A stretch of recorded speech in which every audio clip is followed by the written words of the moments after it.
Tank missile से Israel का बख्तरबंद वाहन उड़ा दिया। हमास के इस हमले में इजराइल का एक डिप्टी कमांडर समेत 8 इजरायली सैनिक मारे गए। हमास के इस हमले के बाद इटली की पीएम जॉर्जिया मेलोनी ने पीएम नेतन्याहू से साफ कहा है कि गाजा जंग में इजराइल बुरी तरह से फंस गया है।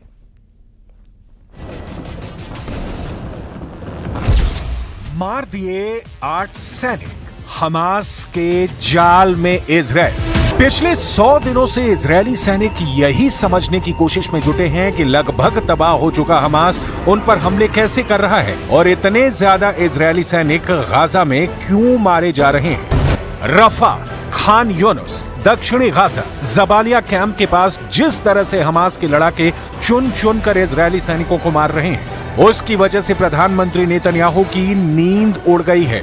हमास के लड़ाकों का सबसे ताजा और भीषण हमला एक बार फिर से रफा में हुआ है, जिसमें इजरायल के 8 सैनिक मौके पर ही मारे गए हैं। हमास का यह हमला इतना घातक और भीषण था कि इजरायली सैनिकों को बचने का मौका तक नहीं मिला। हैरानी की बात तो यह है कि मारे गए इजरायल के 8 सैनिक बख्तरबंद लड़ाकू वाहन नामेर में बैठे थे, जो खतरनाक धमाकों को सहन कर सकता था। लेकिन हमास ने इस बार इस तरह से हमला किया है। इजरायल के सभी 8 सैनिक नामेर बख्तरबंद लड़ाकू वाहन में मारे गए।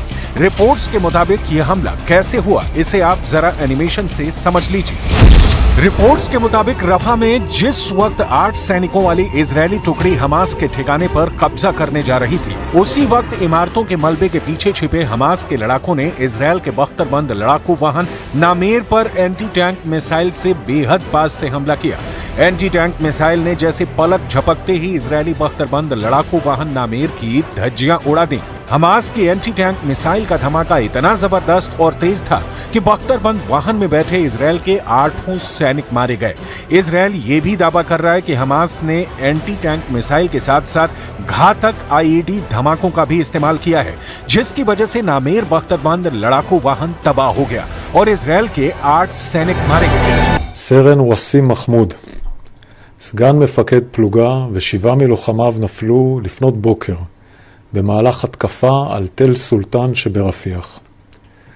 לשעות הבוקר המוקדמות गाजा जंग पर पूरी दुनिया की निगाह टिकी है। अमेरिका की बाइडेन सरकार बार बार पीएम नेतन्याहू से कह रही है कि गाजा जंग को अब रोक दो, लेकिन नेतन्याहू ने कसम खा ली है, चाहे जो हो जाए इजरायल तब तक जंग नहीं रोकेगा जब तक हमास का पूरी तरह से सफाया नहीं हो जाता है। 8 सैनिकों के मारे जाने के बाद भी नेतन्याहू के आक्रामक तेवर बने हुए हैं।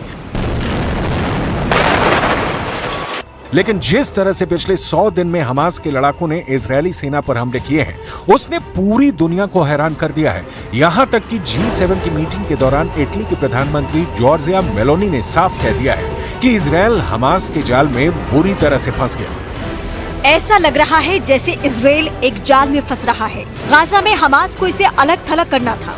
इजरायल के दोस्तों को इजरायल को स्पष्ट मदद देने की जरूरत है। उसकी सुरक्षा के लिए इजरायल के साथ इटली है। हम बिल्कुल यही कर रहे हैं।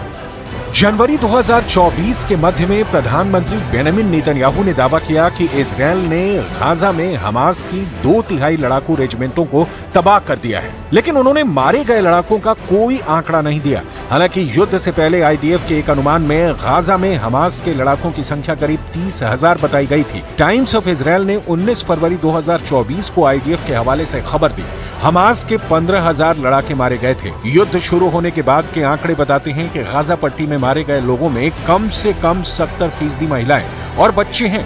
शायद यही वजह है कि पूरा गाजा और वहां के लोग नरक जैसा जीवन जीने को मजबूर हैं। फिलिस्तीनी अभी भी हमास का साथ दे रहे हैं। जरा देखिए, हमास 250 दिन के बाद भी गाजा में इजरायली सेना के सामने क्यों टिका पड़ा है। फिलिस्तीनियों पर किए गए एक सर्वे ने पूरी दुनिया को हैरान कर दिया है, क्योंकि फिलिस्तीनियों ने साफ कहा है कि 7 अक्टूबर 2023 को इजरायल पर हमास ने जो हमला किया था वो बिल्कुल ठीक है और हम इस हमले से खुश हैं। जरा देखिए क्या है सर्वे की रिपोर्ट। इजरायल ने मिस्र से सटी रफा क्रॉसिंग को पूरी तरह से बंद कर दिया है ताकि हमास को हथियार न मिल पाए, लेकिन उसके बावजूद हमास के हमले रुके नहीं हैं, बल्कि अब ज्यादा घातक और सटीक हो गए हैं। 90% हमास की सुरंगें तबाह करने का दावा करने वाली इजरायली सेना अभी भी हमास के सुरंगों के जाल में फंस रही है। इसकी वजह है अब हमास के पास सबसे माहिर और घातक लड़ाके बचे हैं जो या तो मर जाएंगे या फिर इजरायली सेना को मारते रहेंगे। अब हम आपको दिखाते हैं इस वक्त दक्षिणी गाजा और सेंट्रल गाजा और रफा में हमास के कौन कौन से लड़ाके जंग कर रहे हैं।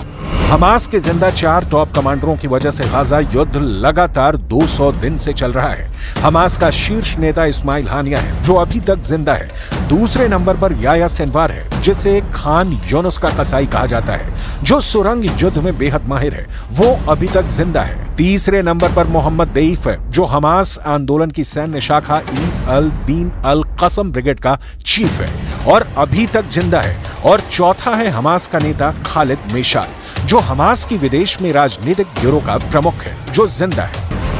हमास चाहता है कि 120 नागरिकों की रिहाई के बदले इजरायल को गाजा से पीछे हटना होगा। गाजा पर हमले बंद करने होंगे और ये सब फौरी तौर पर नहीं बल्कि स्थायी कदम उठाने होंगे। फिलिस्तीनियों को अपना भविष्य खुद तय करने का हक होगा। कैदियों की अदला बदली भी की जाएगी, क्योंकि इजरायल की जेलों में भी 7000 से ज्यादा फिलिस्तीनी कैद हैं।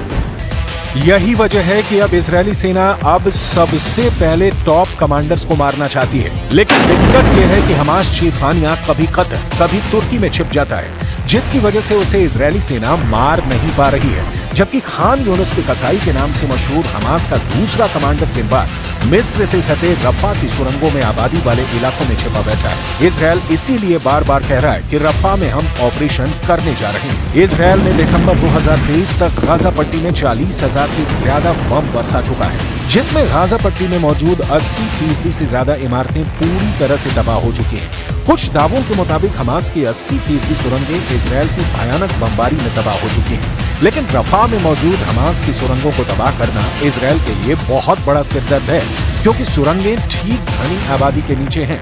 अगर यहाँ पर इजरायल 3,000 किलो के बम गिराता है तो यहाँ पर हजारों लोग मारे जाएंगे। अब सवाल उठता है कि ऐसे हालात में इजरायल गाजा जंग कैसे जीतेगा। और इसी के साथ ही फिलहाल के लिए इतना ही। खबरों का सिलसिला लगातार जारी।